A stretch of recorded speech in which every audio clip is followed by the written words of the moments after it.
Welcome back, Kanga Bros. It's me, your buddy Roo. And I'm Boomer! Yes, you are.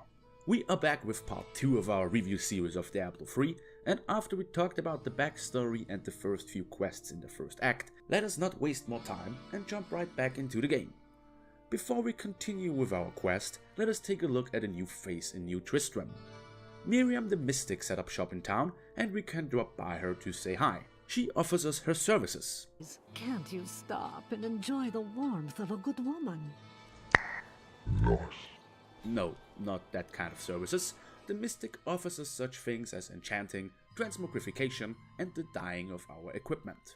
We can also chat a bit with her. Oh, and she's a sassy one. The world is constantly renewing itself, eternally playing out the same events over and over again. We can merely play our parts. Must you always speak in riddles? I speak clearly. Do not blame me for the state of your mind. But back on topic.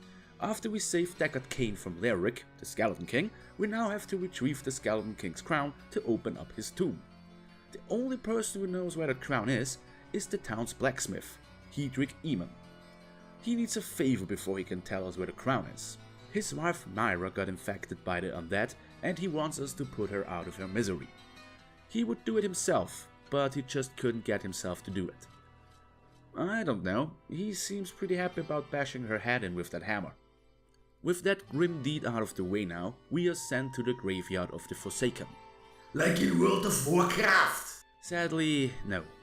We now have to locate the crypt of Hedrick's grandfather, the Chancellor of the late King Leoric.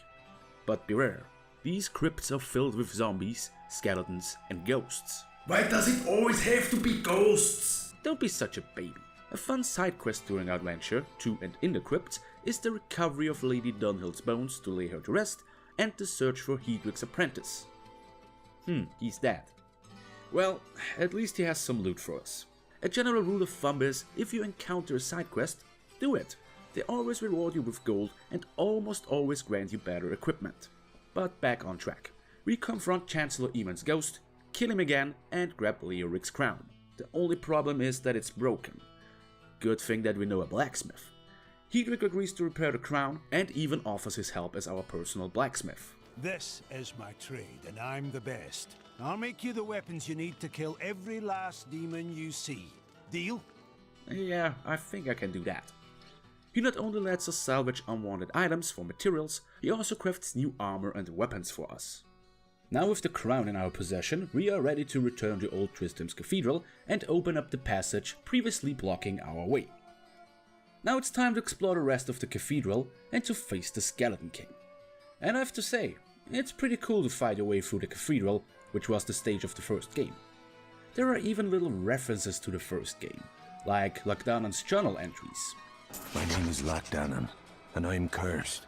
Once the captain of King Leoric's army, I lived only to honor my land and my king. No man has a greater love for his king than I had for mine, even as I drove my blade through his dark and corrupted heart.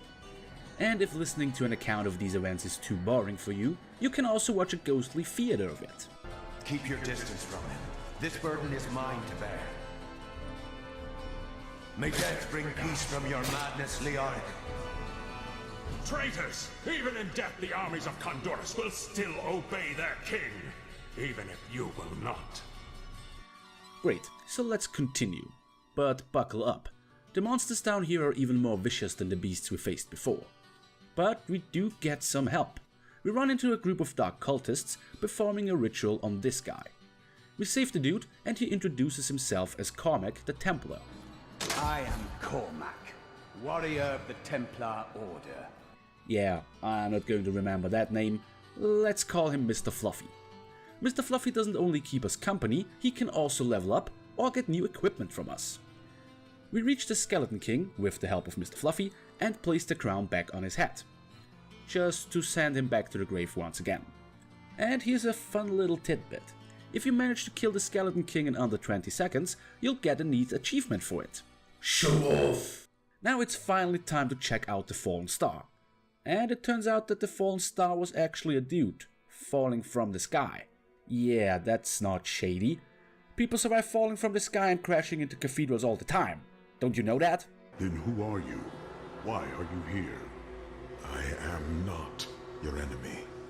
I think, yes, I believe I have come with a warning. The darkness is coming. I don't remember. To jog the stranger's memory, we now have to find his broken sword. Why is every item in this game broken? Never mind. This leads us to the Field of Misery and the goatmen living there. Oh, excuse me. They prefer to be called Khazra. While we fight our way to their den, we also encounter mutated bats, savage beasts and tree monsters. In the den itself, we not only find a piece of the sword, but run into the dark cultists again. These guys are led by the witch Magda. We defeat those guys easily and claim the sword piece. Back at New Tristram we learn more about the cultists and that they worship the two remaining evils of hell, Asmodon and Belial. That doesn't sound too good. So let's further our effort in putting the stranger's sword back together. For that, we have to travel to the drowned temple of the Nephilim. What are the Nephilim? Well, why don't we ask Leah? The Nephilim were ancient humans with fantastic powers. Legend holds that they waged a terrible battle near the temple, and that their ghosts still war with one another. Before we head out again, we can chat with our new friends a bit. Her master would sacrifice anything to control the destiny of the stranger. I would tell you to be careful, but you wouldn't listen, would you? Well, I could give you two good reasons to listen to you. Nice. Well now, let's move on with our quest. We return to the Fields of Misery together with Leah and Mr. Fluffy. I don't know what the game wants to tell me here, but let's just keep this in mind. I have great power within me too. The only difference is I have more control over mine. That sounds troubling. We also stumble upon another stranger, this guy here. He asks us for help because his fiancée Sasha and her family are being held captive on their farm. We help them defeat the bandits holding them, and it turns out that the stranger is just another scoundrel named Lyndon. He is going to be our second companion in our travels, and he's going to replace Mr. Fluffy for a while. But don't you worry, he is still around. I just decided to go with Lyndon for a while because the banter between him and Leah is just priceless. This architecture, this predates the Sin War. I can teach you more about sin. Please don't. Our group reaches the drowned temple and is greeted by the ghost of the Nephilim Alaric. He explains that only Nephilim are allowed to enter the temple. But we aren't Nephilim! Well, our character says that too, but that doesn't stop Alaric from tasking us with retrieving the keys to the temple. We get those from the Festrin Woods nearby. You can find those keys in the Warrior's Rest and the Crypt of the Ancients. Back at the drowned temple, we are only one step away from getting the second sword piece. The undead remains of the Nephilim here are greeting us with a hearty hello, and Magda also drops by to taunt us. The noble hero fought her way here just to die. You again. And who is this you bring with you? Adria's daughter? She has power within her. No matter. Your mother will soon share your fate, little one. The shard is mine. Fill this temple with their blood! What did she mean my mother will share my fate? Could my mother be alive after all these years? She's trying to distract you. Don't listen to her.